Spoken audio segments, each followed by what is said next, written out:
Assalamualaikum warahmatullahi wabarakatuh. Alhamdulillahirabbil alamin. Asyhadu alla ilaha illallah wa asyhadu anna Muhammadan abduhu wa rasuluh. Allahumma sholli ala sayyidina Muhammad wa ala ali sayyidina Muhammad. Subhanaka la ilma lana illa ma 'allamtana innaka antal alimul hakim. Rabbi shrah li sadri wa yassir li amri wahlul 'uqdatam min lisani yafqahu qawli. Amma ba'd. Kita tentu saja bersyukur kepada Allah atas nikmat yang besar ini, kita bisa bermajelis kembali. Insya Allah mudah-mudahan menjadi pemberat timbangan kita di yaumil akhir kelak. Salawat dan salam kita sampaikan oleh junjungan kita Nabi Muhammad SAW.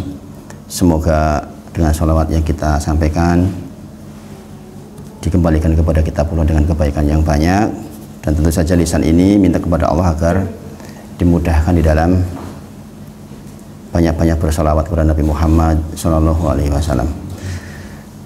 Sebagaimana metode belajar kita, insya Allah di sini ada beberapa yang disampaikan.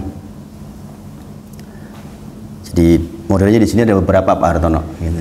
Jadi ada tahsin, ada ini digabung jadi satu, dikit-dikit. Pagi ini saya membacakan satu hadis dulu, insya Allah, tentang ini sebenarnya hadis arba'in yang masih menjadi PR kita. Dulu sudah dikopi yang Mas, untuk kitabnya sudah dikopi dulu sebenarnya. Yaitu hadis dari Aisyah radhiyallahu anha. Ini hadis yang sering disoal di Indonesia, gitu. Sering disoal. Man ahdasa fi amrina hada ma laisa minhu fahuwa raddun. Pernah dengar itu? Pernah dengar enggak? Man ahdasa, barang siapa membuat suatu perkara baru. Ahdasa itu perkara baru. Ini kan yang paling sering disoal di Indonesia. Padahal ini dari Rasulullah SAW, riwayat Aisyah radhiyallahu anha, muttafaqun alaih. Kalau muttafaqun alaih berarti derajatnya sudah paling tinggi, karena diriwayatkan oleh Bukhari dan Muslim. Berarti sahih, yang paling sahih itu ya muttafaqun alaih. Muttafaqun alaih berarti diriwayatkan oleh keduanya, oleh Bukhari dan Muslim. Dikatakan man, barang siapa ahdasa, membuat suatu perkara baru, fi, di dalam amrina hada, soal kami, soal agama berarti. Di dalam soal agama, jangan kemudian nanti lu yang Arab Saudi nganggo onta nek ngono gitu. Ini dikatakan min amrina hada, ya kan? Ma laisa minhu fahuwa, yang tidak ada contohnya dari kami, fahuwa, maka raddun, tertolak. Nah, ini penting ini buat kita yang belajar, gitu. Meskipun sekali lagi hadis ini disoal oleh beberapa saudara-saudara kita yang mengatakan, alah bentar-bentar bid'ah, bentar-bentar bid'ah. Ya, kita harus tetap sampaikan, gitu. Harus tetap sampaikan. Dalam riwayat Muslim dikatakan, man amala amila, barang siapa yang mengamalkan suatu amalan, laisa, tidak ada, alaihi, di dalamnya, amrina fahuwa raddun, yang tidak ada perintahnya, maka tertolak. Jadi di sini ada dua riwayat, dari Bukhari dikatakan man ahdasa fi amrina hada. Kalau di dalam riwayat Muslim, man amala amila, barang siapa yang mengamalkan suatu amalan. Yang di atas man ahdasa, barang siapa yang membuat hal-hal yang baru di dalam persoalan agama, sekali lagi bukan di dalam persoalan dunia. Di dalam persoalan agama, contohnya misalnya membuat zikir baru, membuat ibadah baru, membuat jenis sholat baru yang tidak ada contohnya dari Nabi Muhammad SAW, maka fahuwa raddun, maka itu tertolak. Jadi ini menjadi pengingat buat kita bahwa betapa pentingnya kita belajar. Kadang-kadang karena nggak belajar, orang meyakini ibadah baru yang dianggap lebih penting dari sunnah Nabi Muhammad SAW. Lebih penting, buktinya lebih penting, lebih dipentingkan. Ini bang, di dalam praktek kehidupan sehari banyak sesuatu yang lebih dipentingkan dibandingkan bahkan yang sunnah dari Nabi Muhammad SAW. Ini yang meriwayatkan siapa? Aisyah radhiyallahu anha atau Ummu Abdillah. Kenapa Ummu Abdillah? Jangan berpikir nggak, kok disebut sebagai Ummu Abdillah? Kan Aisyah radhiyallahu anha nggak punya anak. Kok disebut ummunya Abdillah? Harusnya kita bertanya-tanya. Ini diantara kunyahnya beliau itu atau gelarnya beliau itu Ummu Abdillah. Yaitu ibunya Abdillah, ibunya Abdullah. Nah ini kunyah ini diambil dari keponakannya. Dari keponakannya. Jadi anak dari adiknya. Gitu. Aisyah radhiyallahu anha sendiri nggak punya anak. Tentu saja ada hikmah nih. Rasulullah nggak diberikan anak dari Aisyah radhiyallahu anha. Pasti Allah punya hikmah di balik itu. Makanya anaknya Nabi Muhammad SAW yang laki-laki itu semuanya meninggal. Kebayang nggak? Yang bukan anaknya saja dipuja-puja jadi Nabi. Bagaimana kalau anaknya Nabi Muhammad SAW hidup?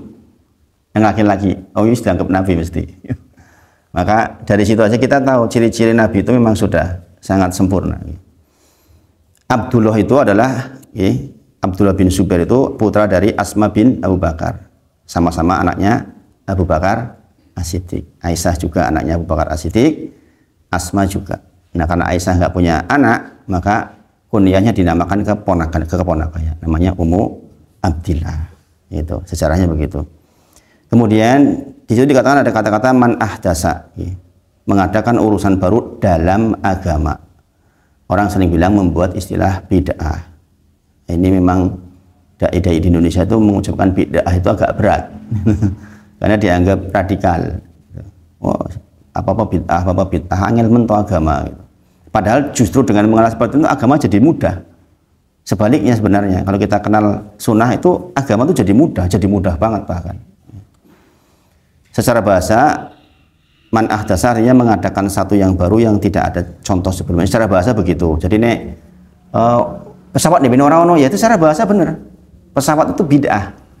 Bid'ah secara bahasa bahwa dulu nggak ada pesawat, sekarang ada, ya namanya bid'ah. Hal yang baru berarti dalam hal dunia Rasulullah dorong itu. Ya buktinya ketika penduduk Madinah tidak ngawin ke kurma itu, kemudian panennya sedikit, kemudian kondok Rasulullah katanya disemai dan tidak disemai sama aja gitu, dikawinkan dan tidak dikawinkan, ternyata kok sedikit hasilnya. Maka Rasulullah menjawab, sungguh dalam urusan dunia engkau lebih paham. Rasulullah yang ngerti kok. Jadi dalam urusan dunia itu kita boleh berinovasi, bahkan disuruh sebanyak-banyaknya berinovasi dalam masalah dunia, tapi tidak di dalam masalah ibadah. Masalah ibadah sudah sempurna. Di antara dalilnya adalah Quran surah Al-Maidah ayat ke-3. Misalnya contoh bid'ah secara bahasa, Allah menciptakan langit dan bumi. Langit dan bumi kan sebelumnya nggak ada. Begitu ada yang baru namanya langit dan bumi, makanya itu bid'ah secara bahasa. Dulu nggak ada gelas, sekarang ada gelas, itu bid'ah. Gelas itu bid'ah. Gelas yang seperti ini pakai beling itu bid'ah. Karena apa? Dulunya nggak ada. Maka sekali lagi harus dibedakan. Jangan sampai jenengan nanti, oh bid'ah nek ngono kowe ojo yang kajian nganggo pesawat nganggo ini udah keliru. Ya, ngadepi wong kaya ngono ya terus dadi angel. Maksudnya adalah persoalan agama. Secara istilah definisi syar'i yang adalah definisi syar'i yang terlarang dalam urusan agama. Contoh maghrib jadi 4 rakaat. Untuk urusan dunia silahkan semaksimal mungkin. Dikatakan Rasulullah bersabda, antum panjenengan semua itu a'lamu lebih tahu bi amri dunyakum, di dalam urusan dunia kita. Bayangin ini Rasulullah yang ngendika nggih. Antum panjenengan a'lamu lebih tahu bi amri dunyakum. Artinya ini disuruh inovasi. Jadi orang Islam itu jangan kemudian mengatakan, "Alah saya nggak usah belajar ilmu pesawat dan lain-lain sebagainya lah pokoknya." Jangan, justru didorong oleh Nabi Muhammad SAW. Maka di zaman dulu itu justru ilmuwan itu dari Islam, bukan dari non-Islam. Jujur mereka mengatakan itu. Dulu mereka melihat jam dikira setan. Orang Barat dulu ketika jam ditemukan dikira digerakkan oleh setan. Bayangin. Jadi sesungguhnya algoritma juga dari Islam. Jadi ilmu pengetahuan dasar dari Islam. Makanya 800 tahun berkuasa di Spanyol dulu kan maju sekali tuh namanya perkembangan dunia Islam itu. Nah sekarang kadang-kadang kebalik, ada orang yang setelah belajar agama Islam justru malah dunianya tinggalin, itu masalah sebenarnya. Dari sini kita tahu kita dimotivasi oleh Rasulullah justru untuk banyak-banyak berinovasi di dalam urusan dunia. Nah itu saya menyinggung sedikit tentang ini, kita sambil biar dapat semuanya maksudnya. Ini bagian dari hadis arba'in. Tentu saja keterangannya nggak cukup hanya seperti itu. Tapi karena waktunya terbatas, kita poin-poinnya saja dulu. Kemudian kita kemarin untuk tahsin sudah belajar Bismillah dan Alhamdulillah. Saya mengingatkan kembali untuk Alhamdulillahirabbil alamin. Alhamdu mim harus ada sifat apa? Tawasud. Mim itu ada sifat tawasud. Tawasud artinya mengalir. Nggak boleh Alhamdulillah, itu nggak boleh. Nggak boleh Alhamdulillah, itu nggak boleh. Harus alham itu ada mengalirnya, yaitu tawasud. Jadi kita belajar sedikit-sedikit tapi yang penting tepat. Ingat jenengan supaya nggak keliru di lam. Itu letakkan ke samping kanan atau kiri supaya nggak terjadi alham. Itu terjadi karena diletakkan di depan sini, di sini diletakkannya. Kalau jangan letakkan ke sini nggak mungkin nggak balik tuh, nggak mungkin ke sini atau ke sini terserah. Alham itu nggak mungkin keliru. Coba jenengan Pak, ke kanan atau ke kiri? Alham bukan kalau ke depan gini kayak gitu kejebak gitu. Alham kadang-kadang kayak gitu kalau nggak ditekan ke sini. Maka para ulama sudah menyebut untuk penyebutan lam supaya nggak tawalud artinya beranak nih. Beranak itu ya tadi itu itu diletakkan ke sebelah sini. Alhamdu. Kemarin apa rumusnya untuk harokat dhammah harus mencucu. Tidaklah sempurna harokat dhammah kecuali dengan mencucu. Alhamdulillah. Nah, lillah kemarin dibacanya apa? Tipis. Kenapa tipis? Karena kasroh. Kemudian di situ ada tasdid. Setiap tasdid selain nun dan mim maka dibaca nabroh. Nabroh itu artinya ditekan. Lillah nggak boleh. Alhamdulillah itu nggak boleh. Secara tajwid harus alhamdulillah lillah, itu namanya nabroh. Karena di situ ada tasdid. Karena di situ lamnya kan double. LL sebenarnya kan gitu. Kalau tasdid itu berarti dua huruf jadikan satu. Maka dikatakan alhamdulillah, dulillah bukan dulillah. Kemudian hi ini juga sering banget orang keliru di bagian ini, yaitu kegeret. Alhamdulillahi, hi-nya itu nggak sempurna hi.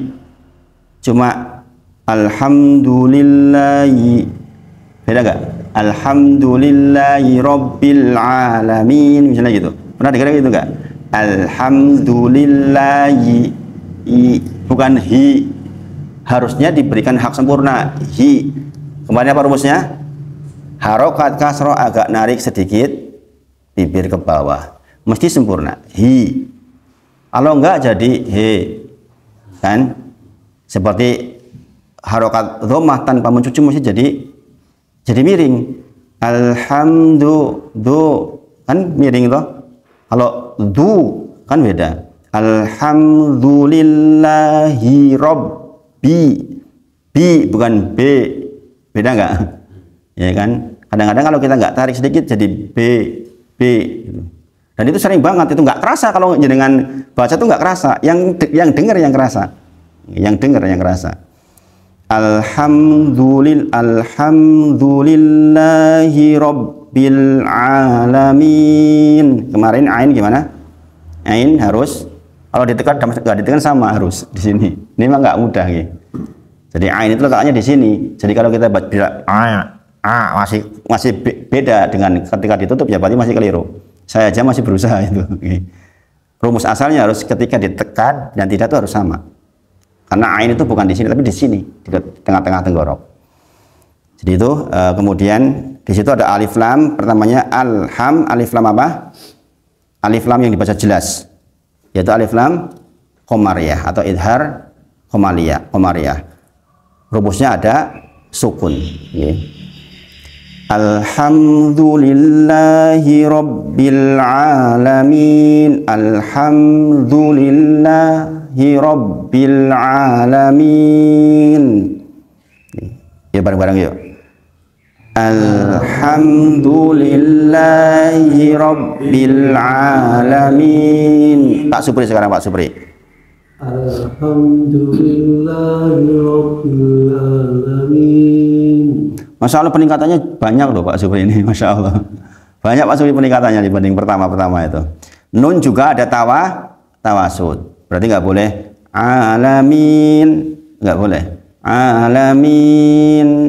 Gitu. Ada mengalirnya sedikit. Kalau Ar-Rahman, Ar-Rahim sama. Nah, sebelum melanjutkan tasnya saya ingatkan kekeliruan bacaan di ayat pertama ini adalah, ayat kedua ini adalah ha menjadi ha. Maka ini perlu diingatkan.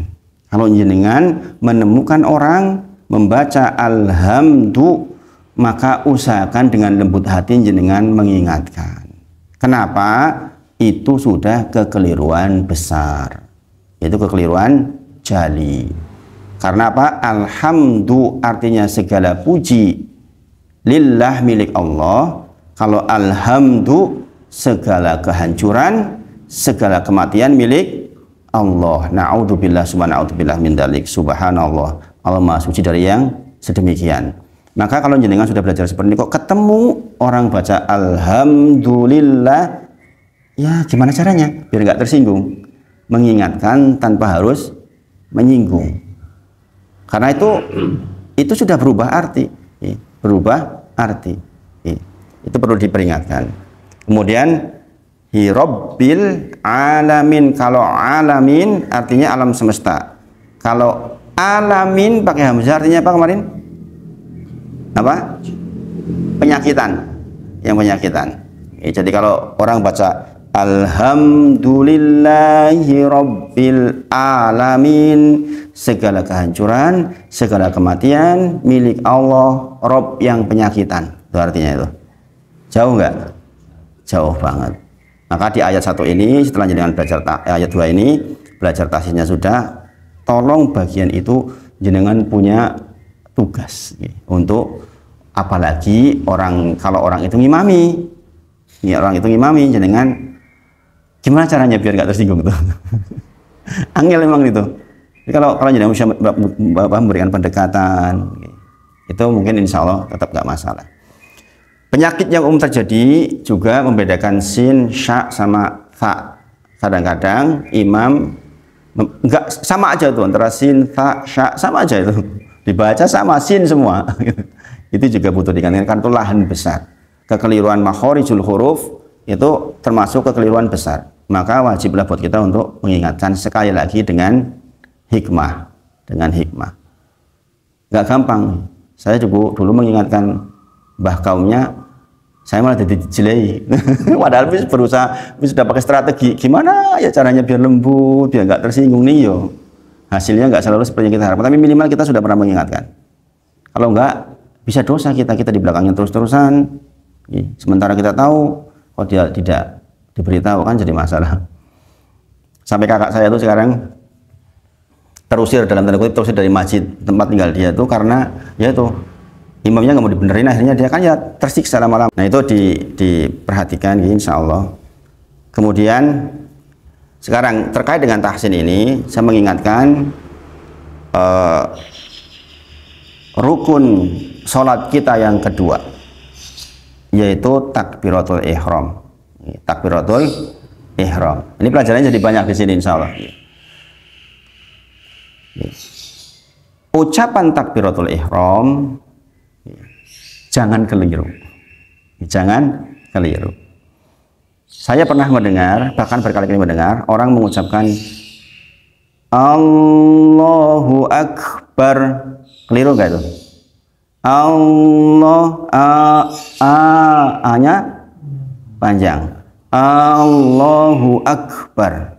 Itu artinya apa? Artinya apa itu? Allah Maha Besar bukan? Bukan. Siapa Allah itu? Itu lagi bertanya itu. Siapa Allah itu? Itu artinya itu. Sama juga dengan Allahu Akbar. Itu juga sama artinya. Artinya siapa Allah itu? Kita mempertanyakan siapa Allah. Gitu. Sekarang kalau misalnya gini, Allahu Akbar, barnya panjang, Akbar artinya bedug. Bedug artinya. Bedug itu loh Pak Supri. Bedug. Yang betul harusnya Allahu Akbar. Yang panjang apanya? Allahnya. Juga bukan Allahu Akbar. Pernah dengar seperti itu? Nah, ini juga keliru. Makanya di situ ada lam juga. Allah. Karena di sini lamnya harus tebal karena apa? Didahului harokat fathah. Bukan Allah, tapi Allah. Kayak ucapan seperti huruf O itu loh. Allahu Akbar. Nah, ini takbiratul ihram. Kenapa ini penting?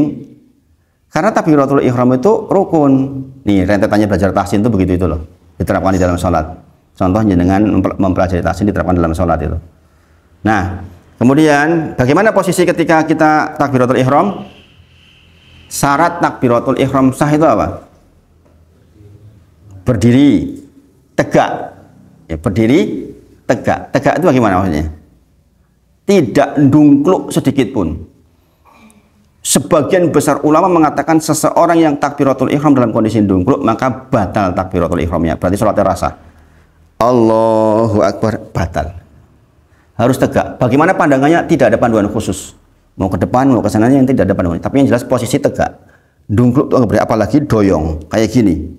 Kenapa ini bisa terjadi? Jadi dengan lagi ngoyak, imam sudah ruku, Allahu Akbar gitu. Itu nggak sah. Bayangin, ini hal-hal kecil tapi penting banget kan. Kecil atau besar nih? Besar ya. Masalah takbiratul ihram masalah besar. Nah itu beberapa pelajaran. Jadi kita sudah belajar hadis arba'in 1. Sudah belajar sedikit tahsin. Ini belum maju ke ayat berikutnya. Sabar gitu. Kemudian bagaimana kita membetulkan bacaan di ayat alhamdu, jangan alhamdu, jangan alamin. Alamin harusnya. Kemudian kita sudah belajar sedikit tentang takbiratul ihram. Mudah-mudahan ini menjadi penguat ibadah kita. Sekarang kita masuk pelajaran inti kita, yaitu tafsir surah Al-Ikhlas kemarin. Apa aja Pak Hartono tadi ingin pelajari? Satu, tentang hadis arba'in, yaitu jikalau kita mengamalkan sesuatu yang tidak sesuai contoh maka tertolak.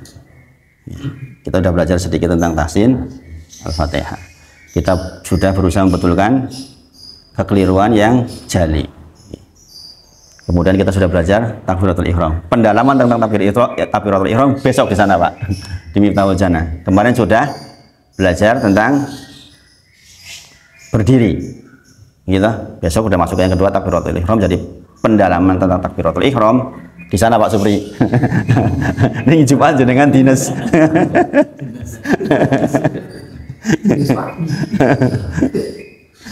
Gitu. Harus dibagi-bagi nih masalahnya gitu. Saya tuh sebenarnya berusaha untuk supaya dengan dapat banyak gitu sebenarnya. Pengennya begitu gitu. Belajar dari yang sudah lalu gitu. Nah, kemarin kita sampai di qul huwallahu ahad, Allahus samad. Diingat kembali, ini harus nempel di jenengan. Jenengan harus bisa menerangkan ini ke orang lain. Persoalan qul huwallahu ahad ini. Okay. Ini bukan persoalan hanya jenengan mendengarkan, tapi jenengan harus bisa menerangkan. Maka saya ulang-ulang. Karena ini intinya agama. Okay. Intinya agama. Surah An-Nahl ayat 36. Wa laqad ba'asna fi kulli ummatin rasulan an i'budullaha wajtanibut taghut. Tidaklah walaqad ba'asna dan sungguh-sungguh telah diutus kepada masing-masing kaum seorang rasul. Tugasnya adalah ani'budullah wajtanibut taghut. Tugasnya cuma satu, yaitu agar orang-orang menyembah Allah, mengesahkan Allah maksudnya. Di situ maksudnya mengesahkan Allah, mentauhidkan Allah, dan menjauhi sesembahan selain Allah. Tugasnya itu Nabi itu. Nabi itu nggak mengajarkan bikin pesawat, enggak. Nggak mengajarkan ilmu kimia, enggak. Rasulullah tugas utamanya adalah bagaimana membuat orang bertauhid kepada Allah, menyembah hanya kepada Allah, menjauhi sembahan selain Allah. Dan itu saripatinya ada di dalam surah Al-Ikhlas ini. Kemarin Allah esa di dalam rububiyah, uluhiyah, dan asma wa sifat. Rububiyah sudah diingat insya Allah. Apa saja Pak Hartono? Masih ingat nggak Pak Hartono? Rububiyah artinya esa di dalam penciptaan. Masih ingat nggak? Ini di bulan puasa kemarin di sana. Pak Tri, ingat nggak Pak Tri? Allah esa di dalam rububiyahnya artinya Allah esa di dalam penciptaan, kepemilikan. Lupa Pak Tri. Pak Pri, ingat nggak?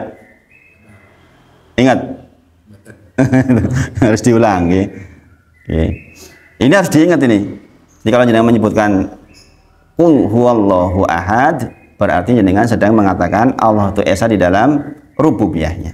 Rububiyah artinya Allah yang menciptakan, Allah yang memiliki, Allah yang memberikan rezeki, Allah yang mengatur, Allah yang menguasai. Itu. 5 itu. Orang yang tahu ini berarti tidak mungkin mengakui ada pengatur selain Allah. Nggak mungkin kita mengatakan gunung itu ada yang mengatur, nggak mungkin. Rentetannya apa? Kalau gunung itu nggak ada yang mengatur selain Allah, maka kita nggak mungkin memberikan sesajian untuk yang dianggap mengatur. Kalau orang memberikan sesajian berarti dia sedang mengakui ada pengatur selain Allah. Itu syirik. Makanya Qul huwallahu ahad itu kunci sorga. Kunci sorga.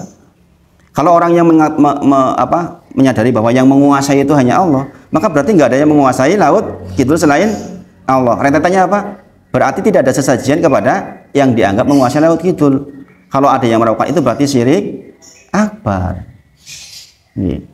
Nah ini kan penting banget tuh belajar seperti ini nih. Ini tuh soal hidup kita yang tanpa batas, hum fiha khalidun di sana. Kita hidup 60 tahun aja kita perjuangkan. Belajarnya berapa tahun Mas Nono untuk bisa bekerja di Kominfo? ya itu hanya untuk sanggup 60 tahun. Ya kan kita ini untuk hidup yang seterusnya. Kalaulah kita susah di dunia ya kita cuma sebentar, cuma 60-70 tahun. Saya termasuk yang mengalami itu setelah hijrah, susah secara ekonomi. Saya diskusinya sama istri seputar itu, ya Allah Bun, kita itu seperti ini hidup sekarang. Jauh dari keluarga saya yang lain maksudnya. Saya 9 bersaudara paling miskin sekarang. Sampai dikatakan bareng sinawa agama, jadi dai kok jadi miskin.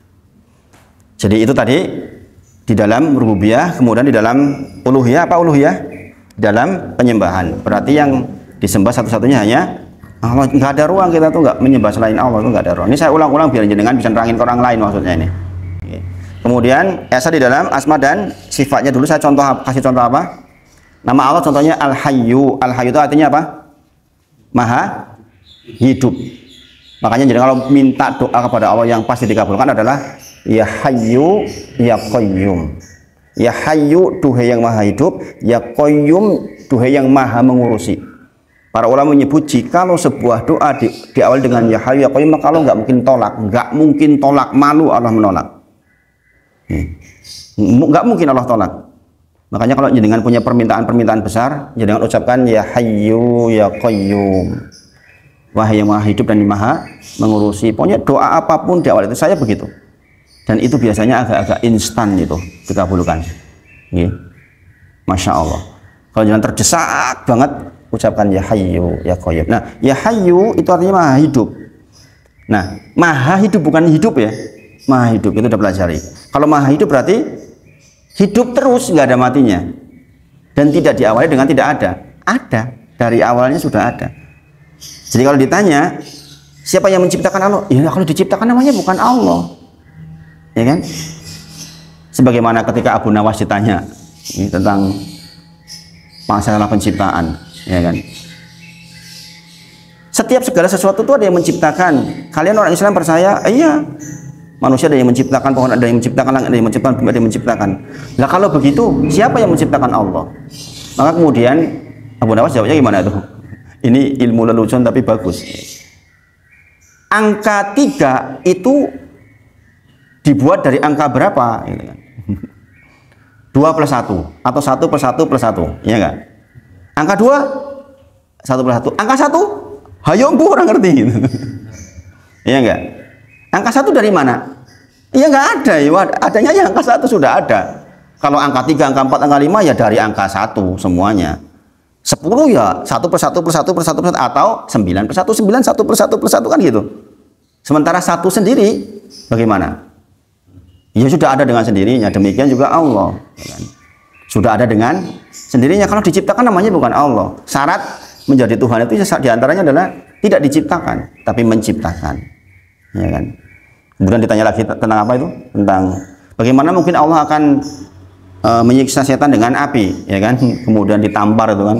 Ceplak, itu Imam Ahmad juga melakukan itu. Ketika ditampar, loh ini orang sonjapi rasah nesu. Saya bukan marah, itu jawabanku pertanyaanmu itu. Kamu bilang katanya apa? Api tidak bisa menyiksa api, ketahuilah ini tadi kulit, lah kok loro. Teplak, lah itu kulit bisa menyiksa kulit. Itu jawab. Kadang-kadang orang-orang yang liberal itu dijawab dengan hal gitu itu. Hal-hal gitu itu. Nah, kita betul-betul mengakui bahwa Allah itu yang maha hidup. Hidupnya Allah tidak dengan seperti kita, tidak seperti kita hidupnya Allah itu. Kemudian nama Allah yang lain, misalnya As-Sami'u, maha mendengar. Maha mendengar bukan mendengar. Maha mendengar. Yang namanya maha mendengar berarti tidak dibatasi oleh ruang dan waktu.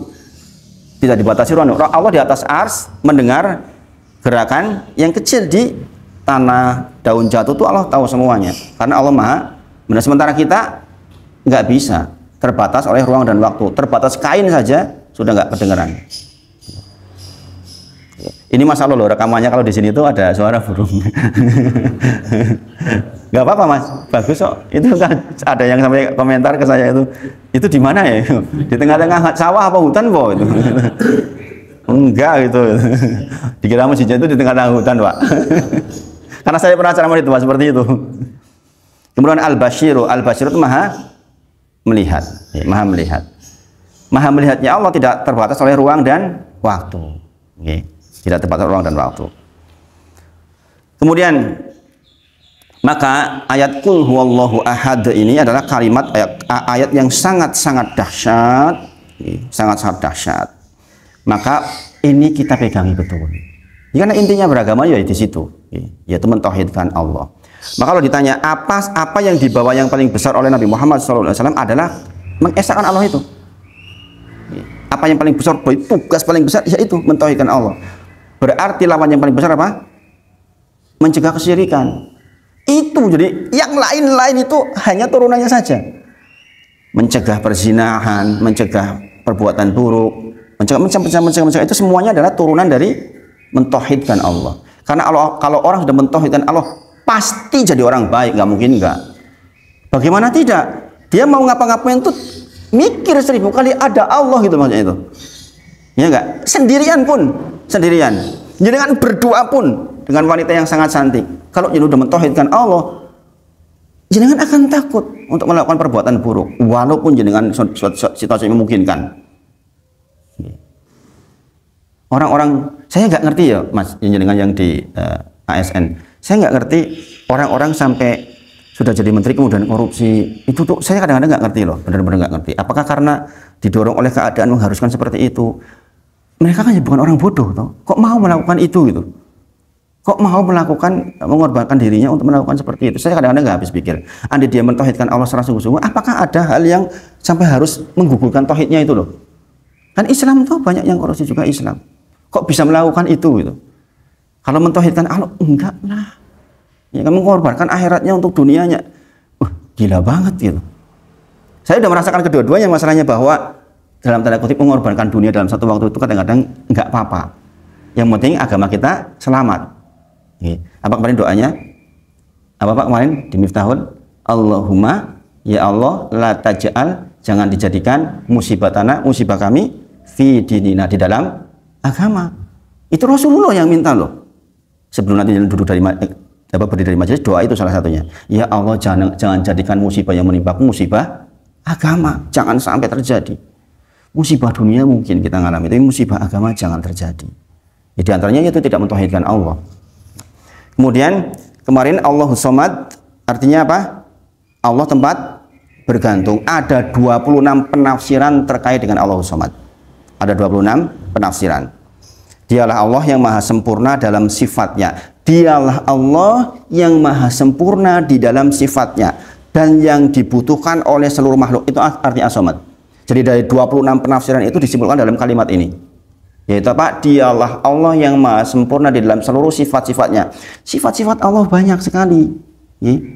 Kemudian dan yang dibutuhkan oleh seluruh makhluk. Seluruh makhluk itu pasti butuh dia, diakui atau tidak, beriman tidak beriman, pasti butuh dia, tidak bisa tidak. Kenapa? Karena penjenengan bertanya-tanya, masa sih? Karena memang secara asal Allah Subhanahu wa taala sudah tanamkan di dalam setiap hati manusia untuk butuh kepadanya. Untuk ini sadar tidak sadar Allah sudah tanam kepada setiap makhluknya untuk butuh kepada dia. Dan itu di dalam ayat Al-Quran banyak sekali kisah-kisah seperti itu. Di antaranya ketika orang musyrikin di tengah lautan kemudian mau tenggelam, apa yang dikatakan? Ya Rob, ya Rob. Yang dia panggil Allah. Dia nggak manggil yang lain. Maka dia ada kisah yang lucu. Dulu udah pernah sampaikan di Miftahul, Pak. Suatu ketika orang musyrik di antaranya namanya Husain. Ini hadis riwayat Imam Ahmad. Ditanya oleh Rasulullah SAW, hari ini kamu menyembah berapa Tuhan? Pertanyaan begitu. Rasulullah yang nanya loh ini. Wih, dino iki wis nyembah Tuhan piro? Gitu. Ya. Lucu nggak pertanyaan itu? Ya Husain, kam ta'budul yauma ilaha? Ya. Hari ini kamu sudah menyembah berapa Tuhan? Maka dia menjawab qala sab'atin. 7 Tuhan. Saya hari ini sudah menyembah 7 Tuhan. Maka kemudian Rasulullah dia menjelaskan si Husain itu sittatan fil ardi, yang 6 di bumi, wa wahidatan fis sama, yang 1 di langit. Kemudian Rasulullah tanya, fa ayyuhum ta'udu li rahbatika wa rabbatik, ketika kamu terdesak, ketika kamu susah, sopo sing tok jalui? Maka dia menjawab, yang di langit, fis sama. Najan pitu sing disembah, ketika terdesak mintanya sama yang di atas. Dan ini terbukti di dalam kasus-kasus orang terdesak. Contoh, jenengan melihat rekaman orang kena tsunami, apa yang diucapkan? Allahu Akbar, Astagfirullah, la ilaha illallah. Kalau orang non muslim, oh my God, kan begitu. Iya enggak? Iya enggak? Menunjukkan bahwa memang Allah sudah tanam, dia tuh berkebutuhan sekali dengan Allah dalam semua keadaan, diakui atau tidak. Walaupun dia orang ateis sekalipun, ketika terdesak, ketika gempa bumi, jangan lihat rekamannya itu, pasti dia menyebutkan la ilaha illallah, astagfirullah, Allahu Akbar, karena secara asal memang dia membutuhkan. Inilah as-samad, zat yang sempurna di dalam sifatnya dan seluruh makhluk butuh kepadanya. Nah sekarang kalau kita sudah tahu seperti itu, pantas nggak kita itu bergantung pada selain Allah? Pantas nggak? Nggak pantas. Kita menjadi takut kepada makhluk, nggak pantas. Kenapa? Yang digantung itu hanya Allah Subhanahu wa taala saja. Dan Bapak Ibu sedoyo, kalau jenengan makin beriman akan diuji di bagian itu. Jenengan jujur nggak ucapan itu? Kadang-kadang dalam bentuk kesulitan yang teramat sangat. Pada saat kesulitan teramat sangat, jenengan tuh bergantung sama siapa? Itu loh waktu jenengan membuktikan iman panjenengan. Pada saat benar-benar terdesak, jenengan tuh kepada siapa tuh? Subhanallah, Masya Allah. Saya mengalami berulang kali. Sebagaimana saya ceritakan ketika Fatimah. Wis ora iso popo, gimana coba? Sudah nggak bergerak, nggak punya uang, nggak punya BPJS, nggak punya apa-apa. Coba. Harus bagaimana? Adanya cuma sujud. Ya Allah, Engkaulah tempat saya bergantung, Engkau tempat saya meminta. Enggak mungkin ada zat yang bisa menyelesaikan ini kecuali Engkau. Masya Allah, itu tuh pertolongan. Ya tentu saja lewat makhluknya Allah, pertolongannya. Tapi yang menggerakkan makhluknya Allah itu kan Allah. Ya enggak? Sampai waktu di Sarjito itu yang namanya Jumat Berkah itu nganti panganan nganti turah itu. Orang yang namanya nungguin di ruang itu kan butuh banget makanan itu. Makanya kalau jenengan punya rezeki ngasih tuh Jumat Berkah atau bukan hari Jumat, Kemis mau Rabu apapun itu, yang namanya orang nungguin di ruang nicu itu, ruang yang semuanya ditempel-tempel itu yang nungguin aja butuh banget makanan itu. Apalagi ibu-ibunya harus menyusui sayur-sayuran. Waktu itu Masya Allah sampai yang namanya sayuran datang ke rumah sakit itu banyaknya gitu. Kemudian entah bagaimana caranya ada saja sampai yang rezeki untuk tutupnya pun ada. Jadi kalau kita paham as-somad, yang ini adalah satu di antara nama-nama Allah ini, maka kita tahu kesempurnaan Allah. Karena di sini artinya apa tadi? 26 tafsir. Jangan baca rentetan tafsir dibaca.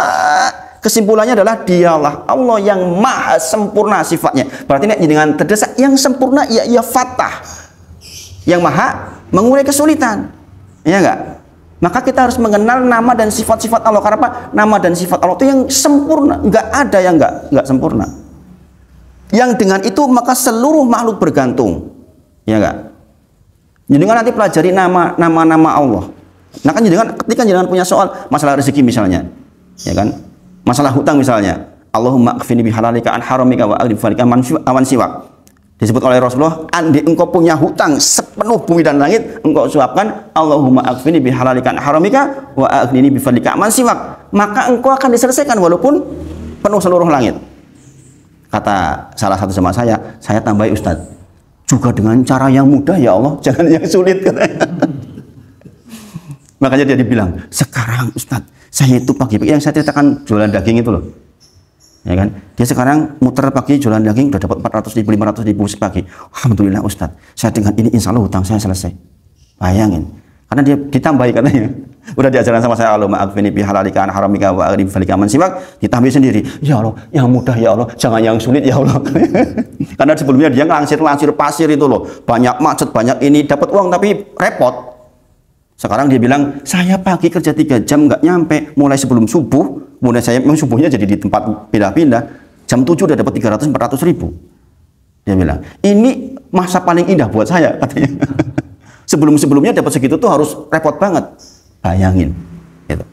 Jadi seseorang yang paham as-somad ini luar biasa. Makanya nanti kalau udah paham itu, jangan baca yang selama ini mau diremehkan. Orang baca alam sholat mengkul hutok. Wih beda banget. Justru orang baca kulhu itu bisa dalam banget. Jadi kan mungkin jangan nggak baca Al-Baqarah, jangan nggak baca Al-Imran, tapi jangan baca Qul huwallahu ahad, Allahus somad. Itu gerentas itu seluruh badan itu. Makanya saya kalau sholat sunnah sendirian pun pasti ada kulhunya. Bahkan sering-sering saya tambah sendiri setelah bacaan panjang, baca kulhu lagi. Karena apa? Mengingat pentingnya luar biasa. Nah ini kita belajar tafsir seperti ini, mudah-mudahan bisa masuk ke relung hati yang paling dalam, kemudian bisa dipraktikkan dalam kehidupan kita sehari-hari. Kita tutup dengan kafaratul majlis sareng-sareng. Subhanakallahumma wa bihamdika asyhadu an la ilaha illa anta astaghfiruka wa atubu ilaik. Wa akhiru da'wana alhamdulillahirabbil alamin. Assalamualaikum warahmatullahi wabarakatuh.